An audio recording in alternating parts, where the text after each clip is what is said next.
beloved Boss Mike Cervera. Hindi po ba kayo nagtataka kung bakit ho ang mga kulto ni Duterte ayaw na ayaw nila ng pagkakaisa? Kasi ho pansarili lang ho yung gusto nila. Minamasama ho nila lagi yung pong pag may nakikita sila na magkakasama-sama. Ang alin? Ang gobyerno ni Pangulong Bongbong at ito hong si Leni Robredo. Galit na galit sila ron, hindi ko maintindihan. Pero pilit nating intindihin, sige. Bakit galit na galit kayo, kayong mga DDS, kapag may pagkakataon na nagkakaroon ng pagsasama, ang pinklawan at hulahan, ang kampo ni Pangulo at kampo ni Leni Robredo, aber? Sige nga ho, mga kababayan ko. O, tulad ho nito, example na lang ha, example ho mga kababayan. Pasok! Lutang! Kita nyo, eto ho, tignan nyo ho.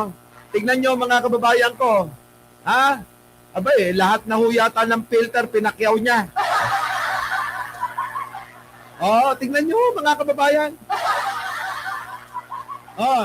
Eto, galit na galit ho siya dito sa litrato ni Mel Robles at ni Leni Robredo. Hindi po ba ito'y serbisyo publiko? Pero bakit galit na galit? Mga kababayan ko, mayor ng Naga City. Ito pong si Leni Robredo sa kasalukuyan. At general manager naman ng PCSO, ito pong si Mel Robles na talaga namang masipag din ito. Katulad ni Pangulong Bongbong, tahimik na nagtatrabaho din. Hindi mamidya. Oo, mga kababayan, hindi siya mahilig dyan sa puro na lang pamidya, papogi. Trabaho ng trabaho eh. Ngayon nakita nila ito. Nagbigay ho ng tulong ang PCSO dito po sa probinsya ng Naga. Ano hong masama? Pakipaliwanag nga ho, mga kababayan ko, anong masama dito sa ginawa na pagtulong ng PCSO dito sa probinsya ng Naga? Dito po sa city ng Naga. Hindi ko ho makita kasi.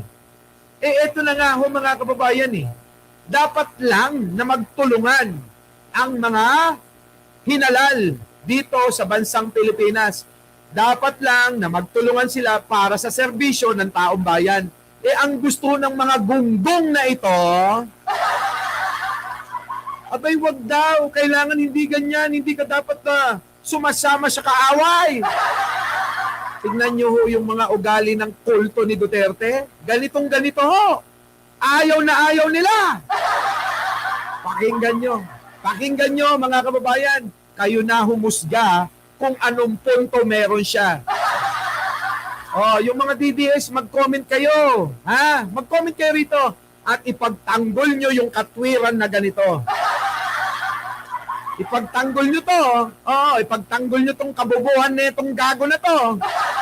Ito na. Pasok. Ano to, Lening Lutang? Dati galit na galit kayo sa Marcos, tapos ngayon, pera lang pala katapat mo. Isa ka talagang trapo. Kung ang mga Duterte... Sabi niya mga kababayan, pera lang daw ang katapat ni Leni. Bobo talaga. Isang malaking bobong kalbo to. Bakit ho mga kababayan ko nasabing bobong kalbo ito? Mga kababayan ko, yung pera ho ng taong bayan, pera ng gobyerno na dapat ibalik sa mamamayang Pilipino. Kanino po ba binibigay? Sa lungsod ng Naga City. Sino po ba ang namumuno doon? Ang Leni Robredo, na siya namang magpapa-implement netong tulong na pinansyal man o ambulansya, mga kababayan, ang binibigay ng PCSO. Ambulansya na serbisyo publiko. Para po saan? Sa mamamayang Pilipino. Anong mali ron? Hindi ko magets. Ganito sila kasi kabobo. Yung pong emosyon nila, ginagawa nilang personal kahit serbisyo sa bayan. Kailangan isaalang-alang nila para sa kanilang nararamdaman. Ang lahat ng mga serbisyo para sa bayan dahil ang magbibigay ay hindi daw kaalyado, dapat di mo tatanggapin. Ganon sila kamangmang. Bobo, tatanga-tanga mo. Oh. Kung ang mga Duterte supporter nagsisi dahil nabudol ni Marcos, kayo namang mga kakampuit, Kita nyo mga kababayan ko, ganyan kasi kayo katanga, hindi ba kayo nagtataka? Buti pa yung mga kakamping, marunong sila. Kita nyo, kasi eto mga kababayan, ang gusto lang nila, yung gusto nilang mangyari at marinig sa mga kakamping. Yun lang ang gusto nila, wala nang iba. Kapag kaho sasalungat na sa naratibo nila at sa kagustuhan nila, ang mangyayari, babanatan, ibabash na nila. Abnormal! Kalbong tatanga-tanga! Sa totoo lang, pasensya na, pero talagang totoo yung sinasabi ko, ha? Kalbo, natatanga-tanga ito. Huwag niyong isasali yung pagsiservisyo sa taong bayan. Masyado nyo kasi nga ginagawang personal. Bakit ganun? Bakit nyo ginagawang personal yung pagtulong? At ito po, mga kababayan, ang PCSO ay yung po talaga yung tungkulin. Walang sisinuhin, kalaban man sa politika, kaalyado man sa politika, kaaway man sa politika, hindi man ho kaalyado, hindi man ho kapartido. Abay, tungkulin po ng PCSO na maglingkod ng walang sinisino. Tama ba mga kababayan? Ang panglilingkod po walang sisinuhin. Kahit pa mga bobo, tatanga-tangang mga DDS, paglilingkuran ng gobyerno na to. Sa totoo lang baka yung mga DDS pa yung nauuna sa mga pili. Bakit? Halos lahat ng mga DDS patay gutom Sa totoo lang. Di po ba, hindi nyo ba napapansin? Pansinin nyo, mga kababayan ko, halos lahat ng mga DDS, puro mga patay gutom. Kaya sa pila, sila pa nauuna. Tuloy. pagkatapos nyong magalit, bigla ninyong hinihimas ang tumbong. Kita nyo, bobo ka talaga, Banat Bay. Isa kang tanga, bobo, mangmang.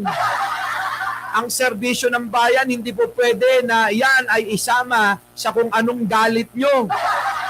Yung galit nyo, sarilinin ninyo. Huwag nyo tiisin, huwag nyo isaalang-alang ang karapatan ng mamamayan para sa kanilang mga, para sa obligasyon ng gobyerno para sa kanila. Obligasyon ng gobyerno yan. Obligasyon ng PCSO na tumulong.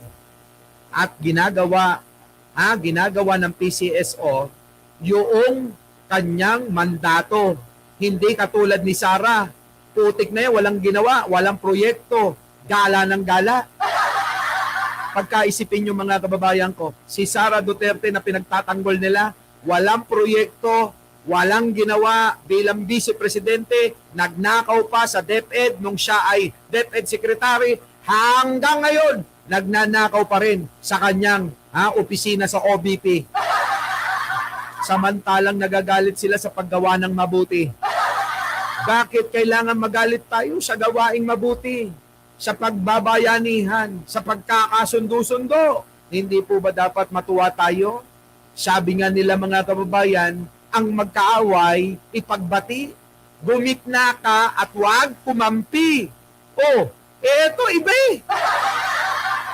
Mga kababayan, gusto niya tuloy-tuloy ang away ng mga kakamping at ng mga grupo o kampo ni Pangulo. Tama po ba yan? Tanong ko sa inyo. Tama po ba na pag-uugali, yung pag-uugali netong kalbong tanga? Tama po ba yan? Kayo umunawa.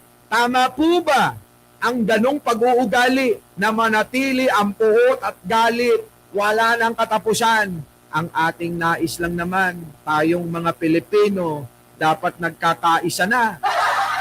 Walang pinipiling kulay kung ano maitutulong ng bawat isa para magpagtagumpayan nating lahat ang mga problema, suliranin at kahirapan sa bansa. Dapat nagtutulungan tayo. Pero sila, hindi, ayaw nila. Puro hinanakit, galit, ngit-ngit yung maririnig nyo sa kanila. Samantala, uulitin ko lang, yung kinakampihan nila, wala pang nagagawa. Our beloved Boss Mike, Boss Mike.